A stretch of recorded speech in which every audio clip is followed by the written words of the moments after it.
ఆయన నిన్న నేడు నిరంతరము ఏకరీతిగున్న దేవుడు ఆయన. యేసయ్య చెప్పాడు, భూమి ఆకాశాలు గతించిన నా మాటలు ఎన్నటికీ గతించవు. ఈ సందర్భంలో పరిచర్యను అభినందిస్తున్నాను.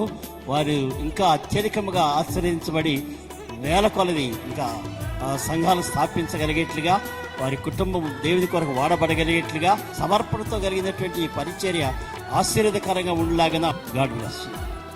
తమ్ముడనే నేను పిలుస్తాను ప్రేమతో. తమ్ముడు అరుణ్ కుమార్ని, అలాగే కుటుంబాన్ని, సంఘాన్ని, విశ్వాసులను, ఈ పరిచర్యను దేవుడు ఆశీర్వదించాలని మనసా వాచా కర్మణ దేవుణ్ణి ప్రార్థన చేస్తూ యునైటెడ్ పాస్టర్స్ ఫెలోషిప్ పక్షంగా అభినందన ఆశీస్సులు అందిస్తున్నాను. ఆమేన్. కుమారుడి యొక్క పరిశుద్ధాత్మ నామం సహవాస సభలను ప్రారంభిస్తున్నారు. కృప కలుగునుగాక, కృప కలుగునుగాక, కృప కలుగునుగాక, కృప కలుగునుగాక, కృప కలుగునుగాక, కృప కలుగునుగాక.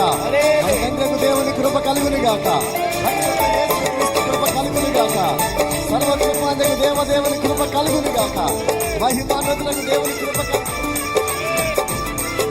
మహిమాన్వితులకు దేవుని కృప కలుగునుగాక, కృప కలుగునుగాక, కృప కలుగునుగాక, కృప కలుగునుగాక, కృప కలుగునుగాక. హల్లెలూయా, హల్లెలూయా, హల్లెలూయా, హల్లెలూయా. దేవుడు నిన్ను ప్రత్యేకంగా కోరుకున్నాడు. లోకంలో చాలా మంది ఉంటే నిన్నే ఎందుకు కోరుకున్నాడు దేవుడు? లోకంలో ఎందరో ఉంటే నిన్నే ఎందుకు పిలుచుకున్నాడు దేవుడు? లోకంలో ఎందరో ఉంటే నిన్నే ఎందుకు తన రక్తం ఇచ్చి కొనుక్కున్నాడు? పరలోకంలో నీకు ఒక నిత్య మోక్ష గృహాన్ని ఎందుకు సిద్ధపరిచాడు? ఏంటి ఆ స్పెషల్?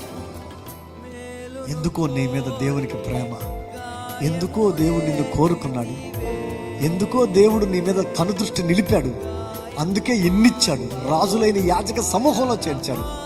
ఇంత స్పెషల్గా ఉన్న నీవు ఎంత స్పెషల్గా బ్రతకాలి? బ్రతుకుతున్నావా? ప్రార్థన చేసుకున్నాం. మన తండ్రి అయిన దేవుని ప్రేమయు, కుమారుడైన యేసుక్రీస్తు కృపయు, పరిశుద్ధాత్మ దేవుని ఎన్నున్న సహవాసమోన్నతి సన్నిధి ఇప్పుడు వచ్చిన సంఘమంతటికి, సహవాసమంతటికి, సకల ప్రజలకును, జరగనైన 3 దినాల సభలకును, సహవాసమంతటికి తోడుగా ఉండి దీవించి ఆశీర్వదించి వర్ధల చేసి నడిపించు.